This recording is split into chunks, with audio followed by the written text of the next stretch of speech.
Começou com o som seco do giz quebrando no quadro e caindo no chão, um estalo pequeno que ecoou alto demais naquela sala lotada. Miguel ficou parado, de frente para a turma inteira, sentindo o rosto queimar enquanto a professora falava sem levantar a voz, o que tornava tudo ainda pior. O silêncio era tão absoluto que dava para ouvir o ventilador velho rangendo no canto da sala e o coração do menino batendo rápido demais dentro do peito. Helena caminhava de um lado para o outro atrás dele, como quem avalia um erro irreparável. E cada palavra que saía da boca dela parecia empurrar Miguel alguns centímetros mais para dentro de si mesmo. "Isso é básico", ela disse, apontando para o quadro como se apontasse para um defeito no corpo dele. 11 anos e não consegue pensar. Alguns de vocês simplesmente não nasceram para estudar. As risadinhas começaram tímidas, depois ganharam corpo, viraram um coro abafado de humilhação coletiva. Miguel tentou engolir o choro, mas sentiu a garganta travar, os olhos marejarem, as mãos suarem tanto que o giz escorregou de vez. Quando ela mandou que ele sentasse com um gesto impaciente e um suspiro de desprezo, foi como se todo o peso daquele dia tivesse desabado sobre um menino pequeno demais para carregar aquilo tudo sozinho. Quem olha de fora talvez pense que foi só mais uma bronca, mais um momento duro de sala de aula. Mas havia algo diferente naquele instante, algo que ficava grudado no ar depois que o menino voltou para o lugar com a cabeça baixa. Eu lembro bem do jeito que ele passou pela fileira de carteiras, tentando se esconder entre mochilas rasgadas, cadernos sem capa e tênis gastos. Ninguém percebeu, mas ele deixou cair um papel dobrado do bolso. Um bilhete amassado com contas rabiscadas a lápis e um horário de trabalho noturno anotado no canto. Miguel sentou e ficou imóvel, os olhos fixos na madeira riscada da carteira, como se ali tivesse uma resposta para tudo. Por dentro, o que existia não era raiva, nem vontade de gritar. Era um cansaço profundo, antigo, incompatível com a idade dele. Um cansaço de quem já tinha aprendido que errar em público dói mais quando ninguém quer saber por quê. Naquele exato momento, enquanto a aula seguia como se nada tivesse acontecido, algo importante estava sendo quebrado. Não só o orgulho de uma criança, mas a ilusão confortável de que certas violências são pequenas demais para importar. Voltando algumas horas antes daquele constrangimento no quadro, dá para entender melhor quem era o Miguel.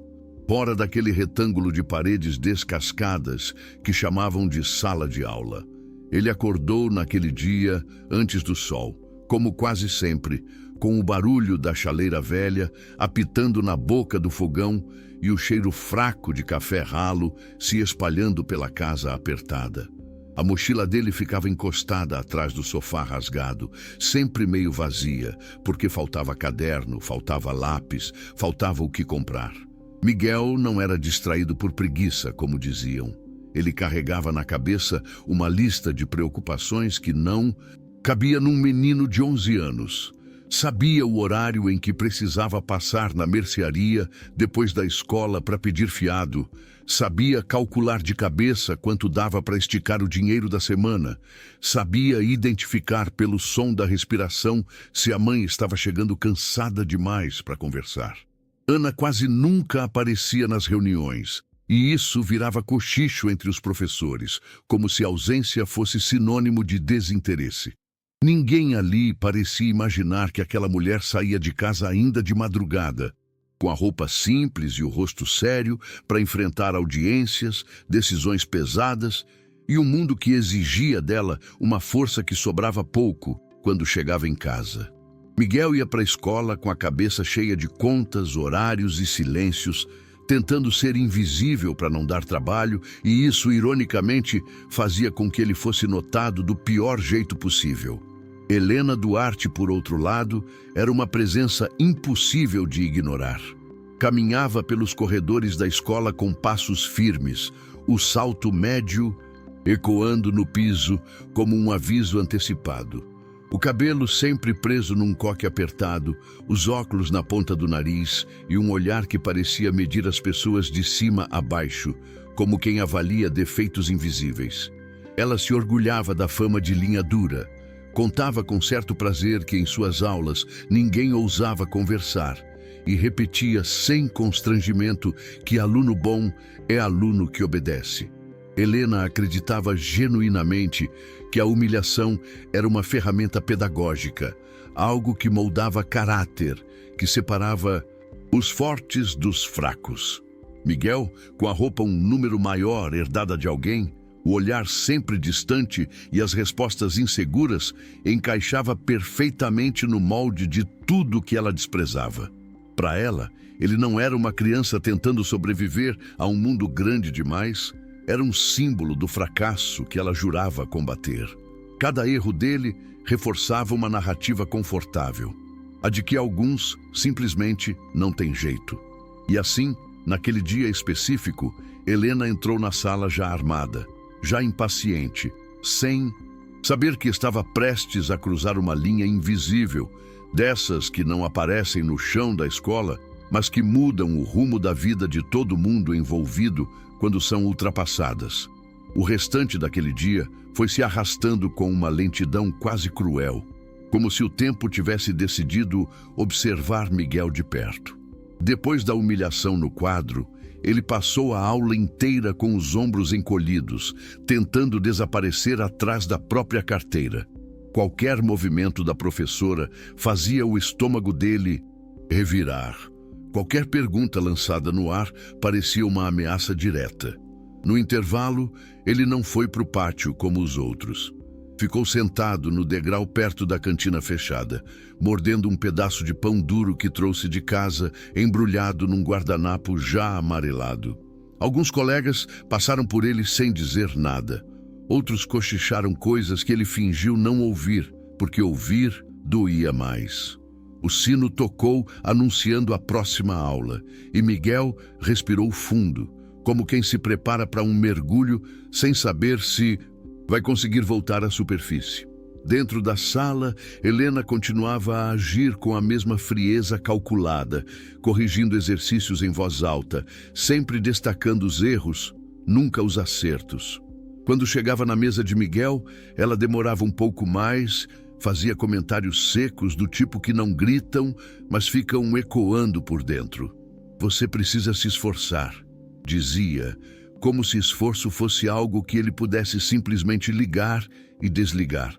A cada frase, o menino sentia um nó apertar no peito, uma sensação de que não importava o quanto tentasse, sempre estaria em dívida com aquele mundo que exigia mais do que ele tinha para dar. Enquanto isso, do lado de fora daquela sala, a escola seguia sua rotina aparentemente normal, sem perceber a tensão silenciosa que se acumulava. No fim da tarde, um aviso começou a circular entre os professores. No dia seguinte, haveria uma palestra especial, algo sobre educação e empatia, dessas que muitos encaram como mera formalidade.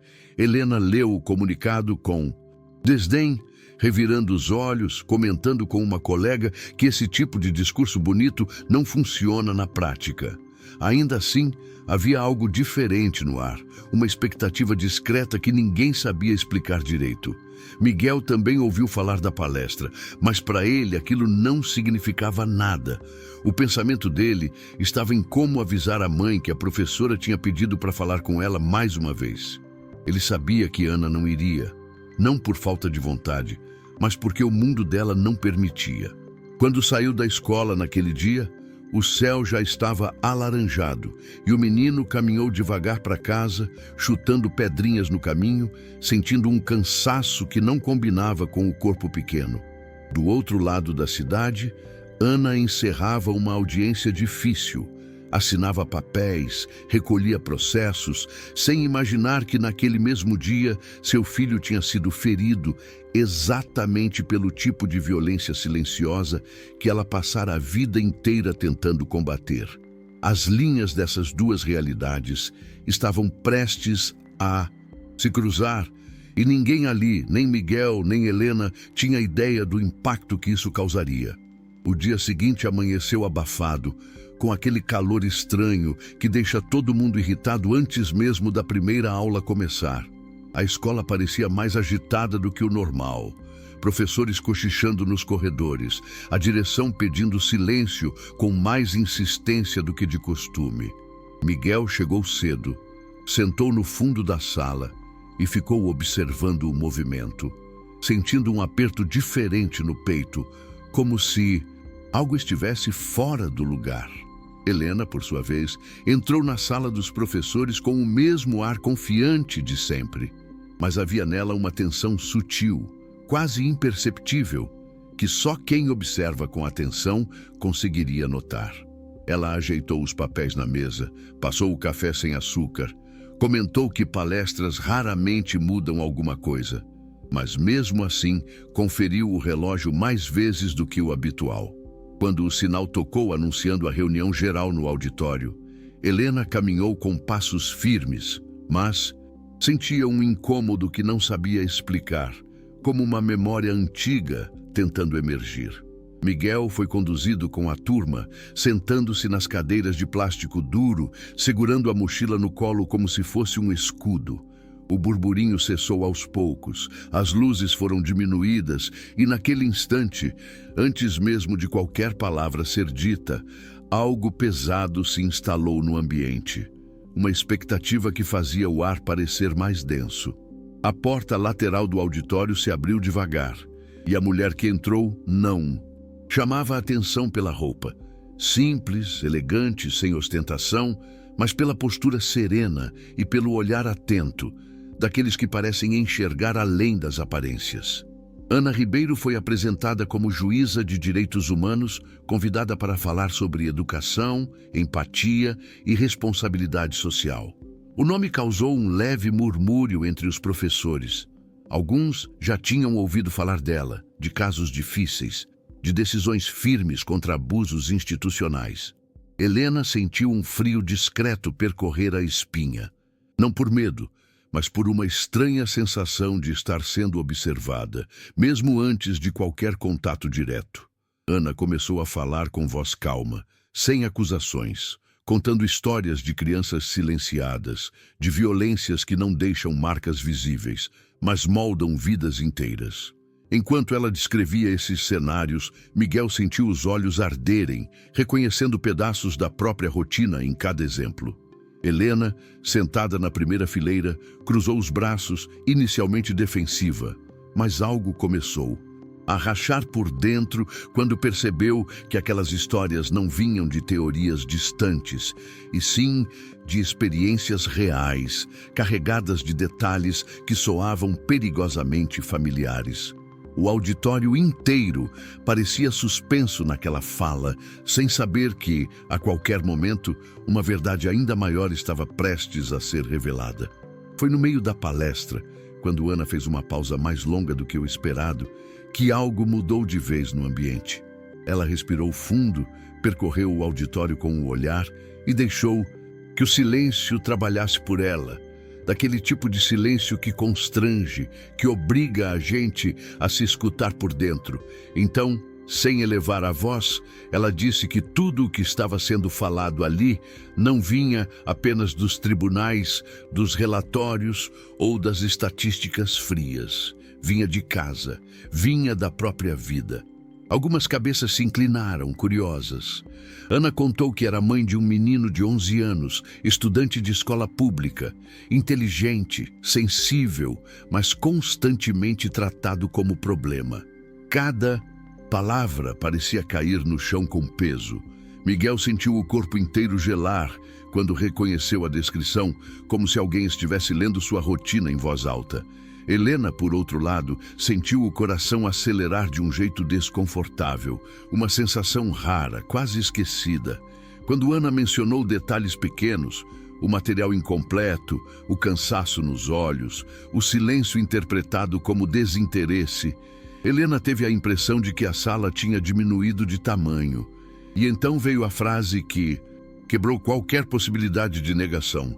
O nome do meu filho é Miguel. O ar simplesmente sumiu. Não houve reação imediata, nem murmúrio, nem cochicho. Só um choque mudo, coletivo. Helena sentiu as mãos suarem, a boca secar, uma vertigem súbita. A criança que ela vinha desmontando aos poucos, dia após dia, estava ligada diretamente à mulher que dedicou a vida inteira a combater exatamente aquele tipo de violência. Helena não ouviu o restante da palestra como deveria. As palavras continuaram, ecoando no auditório, mas agora misturadas a lembranças que ela nunca tinha permitido vir à tona. A própria infância, professores duros, frases que doeram mais do que deveriam, escolhas feitas para sobreviver num sistema que ensinava a endurecer. Ela olhou de relance para Miguel, sentado algumas fileiras atrás, pequeno demais naquela cadeira, e pela primeira vez não viu um aluno fraco ou um problema a ser corrigido. Viu uma criança cansada. Viu o impacto direto de cada comentário ácido, de cada humilhação disfarçada de método. Ana não acusou ninguém diretamente, não citou nomes, não ameaçou processos. Isso tornava tudo ainda pior, porque não havia um inimigo externo para Helena combater, nenhuma defesa possível. Só um espelho incômodo colocado bem na frente dela. Quando a palestra terminou, o auditório permaneceu em silêncio por alguns segundos longos demais. Miguel não sabia onde enfiar o rosto, dividido entre o orgulho silencioso da mãe e o medo do que aquilo poderia causar. Helena permaneceu sentada, sentindo algo que não sentia há anos: vergonha.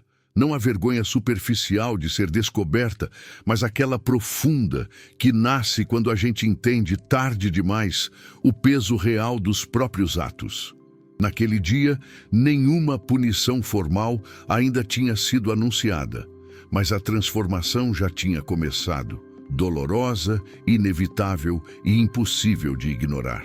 Depois que o auditório começou a esvaziar, nada voltou exatamente ao normal, embora todos fingissem que sim.